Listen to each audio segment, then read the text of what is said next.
Hello everyone, welcome back to the channel and welcome to this new video. In this video, you're not going to see my face actually.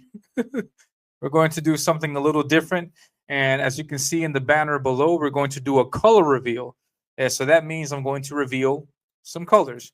Now, if you've been following my channel and been following the posts that I've been putting up here and also on Twitter, then you know that recently I did this fan art piece.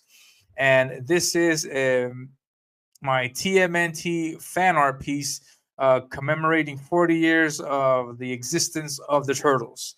It's a nod of sorts to the double page spread that you can find in the very first issue, where we see the Turtles taking on the Foot Soldiers and the Foot Clan.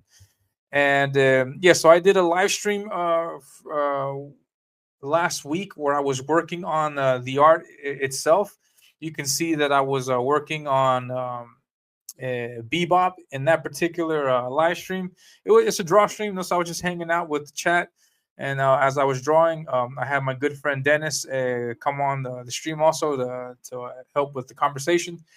But he was there, and so I was doing the live drawing.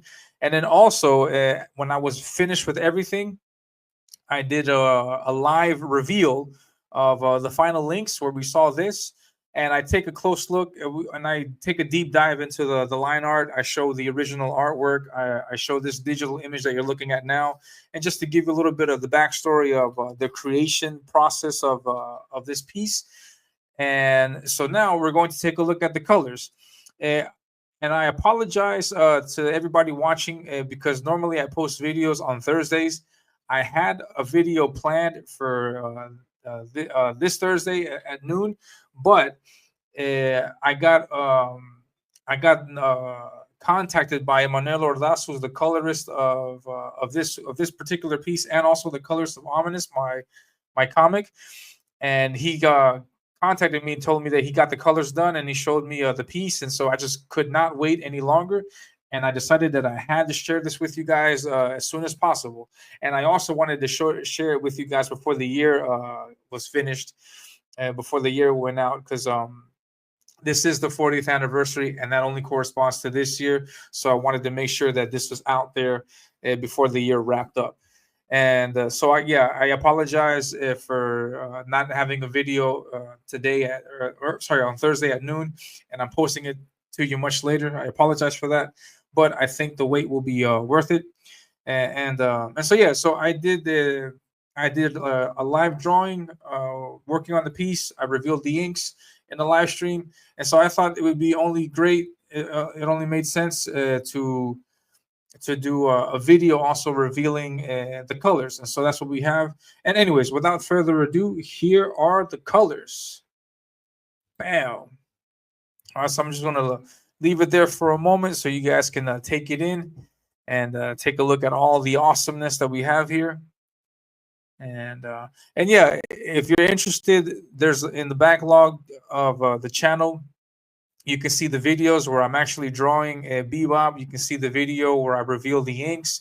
I also go in depth as to like some of the thinking and the thought process behind the image. So you can check that out if you like. If you're interested, I'll post those videos at the end of this video. And yeah, so let's get into it. So here at the bottom left corner, we have Michelangelo, and he's taking on a foot soldier. And then we have in the foreground, we also have a Mouser. If you look further up, we have Splinter, and Splinter's also taking it to another foot soldier. And here's another Mouser attacking, aiming to attack Splinter. And if we move up a little bit more, we have April O'Neil also knocking out a foot soldier. So that seems like a repetitive thing going on in the piece.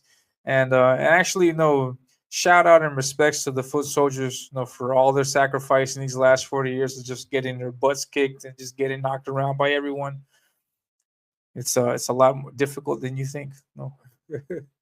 But yeah, so shout out to them, to their sacrifice for just being punch dummies. So yeah, so here we have April O'Neil. I'm glad I was able to draw her. I drew her with a microphone in hand, attacking. She is not a damsel in distress, but she's taking it to the foot soldiers.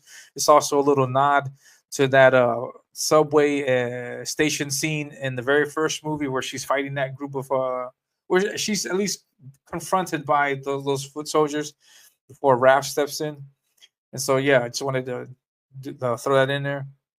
We have Raphael stabbing, making a foot soldier shish kebab, and yeah. So I thought that Raphael's personality would lend itself to doing something like that, and it's also now this is something really like deep analysis, but this is also a nod of sorts to the iconic image of Bullseye stabbing Elektra in the Daredevil comic.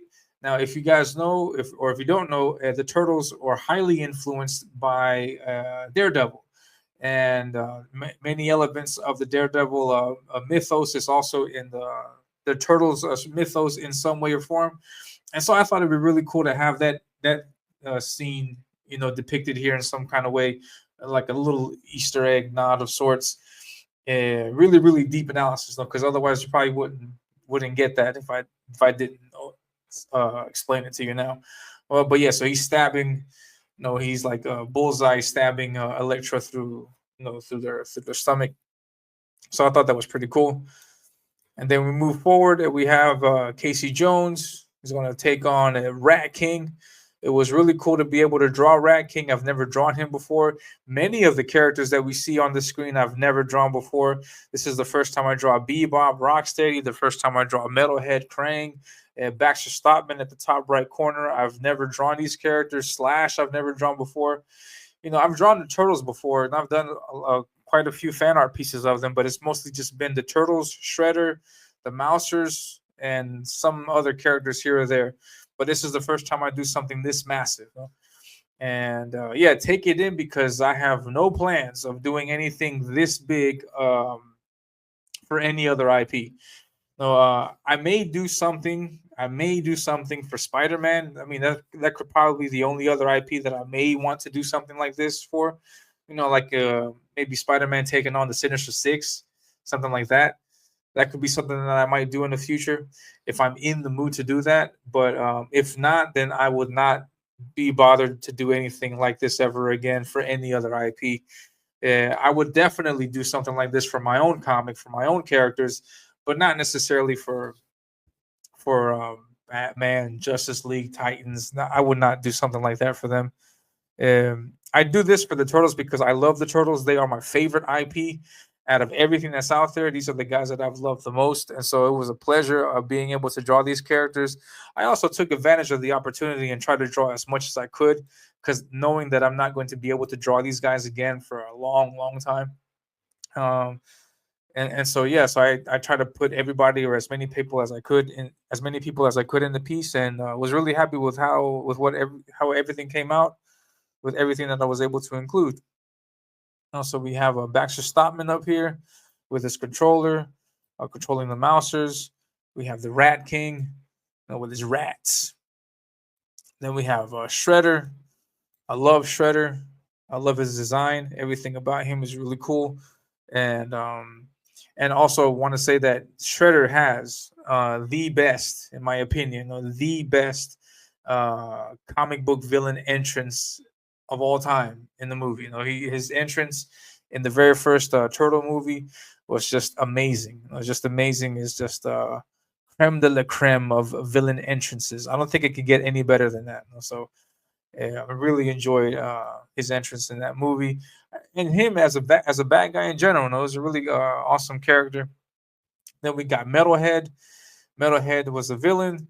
Then he became a good guy. But I thought, just for the sake of the image, the picture, that I wanted to have him on the bad guy side, so I put him here. We got Krang complaining that he's not in the action. We got Bebop. We got Slash down here at the bottom. We have this robot, which I don't know what his name is, but I know. The robot has appeared many times in the Turtles stuff. This robot has been in the cartoon, has been in the video games, and I just don't know what this character's name is. If there's a special name for this robot, I have no idea. No, we got the Mousers, we got Foot Soldiers, Bebop, Rocksteady, Slash, but what is this guy's name? If you know this character's name, please be my guest and leave your comment in the video. Let me know who this is, if there's any names for this person or for this character. And yeah, so this is the piece. It's a lot of work. This piece took me over 2 months to get done from beginning to end. It was a lot of work. This image is like a nod to the very first issue of the Turtles. If you read the first issue of the Turtles, there's a double-page spread in the comic where the Turtles are on the rooftop and they're fighting the Foot Clan. They're fighting a bunch of foot soldiers, and it's just an awesome page, an awesome image.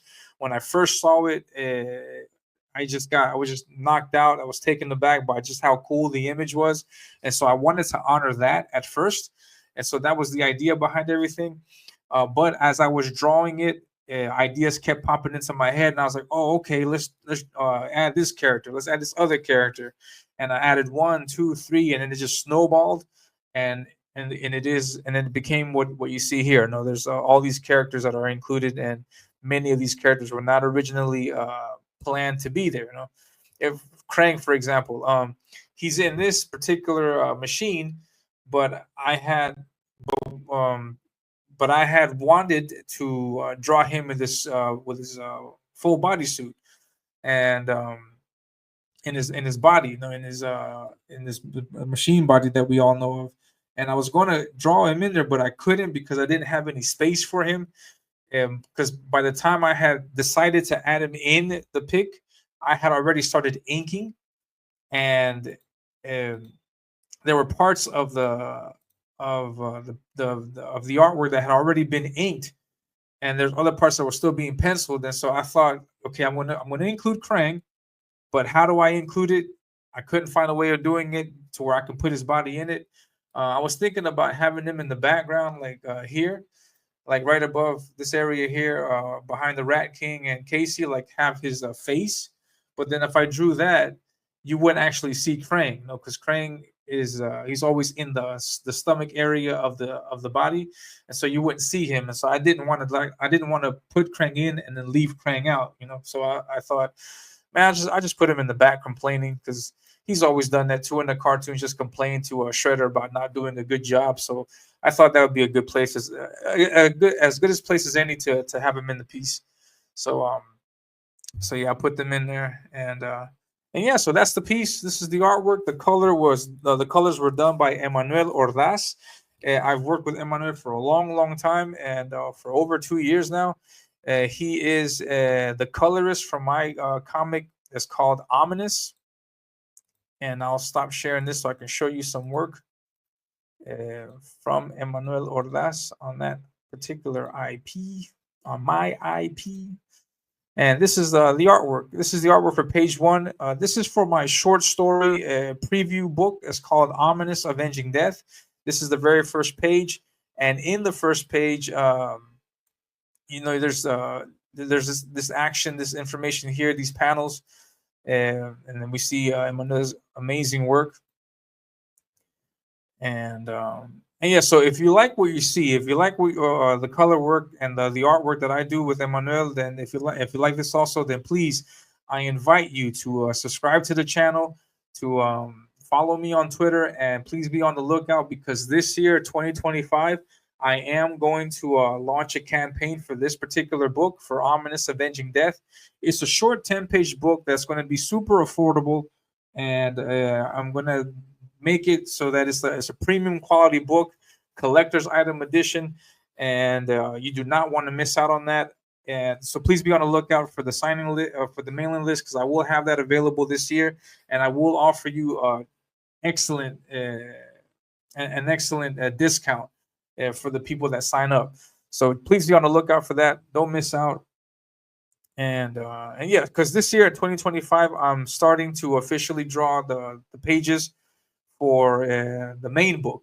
This what you see right now is interiors for the preview book, but then I'm also starting the main book this year, 2025, and I'm going to be doing draw streams and stuff like that, so you guys can see the progress. But yeah. So if you want to get in on it, then please be on the lookout. Subscribe to the channel. Follow me on Twitter also, and you will be up to date. The page is not going to look exactly like what you see here because there are some changes that I'm going to make with the lettering and some of the text also. But the artwork is the same. No, the artwork is not going to change. These are the colors, and this is the line art for the comic. So if you like what you see, please subscribe to the channel. Follow me on Twitter so you can see all of the artwork that you're going to get with the ominous book comic. So this is the artwork here with no text, and here's his colors here over another character, Silas. Silas is this character here, that's Slain. So here we see him full pinup mode, and yeah, and there's a lot of other great artwork for my IP. So be on the lookout for that. So let's go back to the turtles, and here they are. And yeah, so another reason why I wanted to show you this piece is because I'm going to offer this piece as a print for all of the auctions that I have coming up in 2025. So, for example, I can tell you right now that January 11th is going to be my first auction for 2025. I'm going to be auctioning off art on the Red Valkyrie Underground Art Auction stream. And so I'll be there auctioning off original art. And for the people that win the art, for the people that that give the highest bid and win the art, they're also going to get an 11x17 print of this artwork. No, so it's a big print.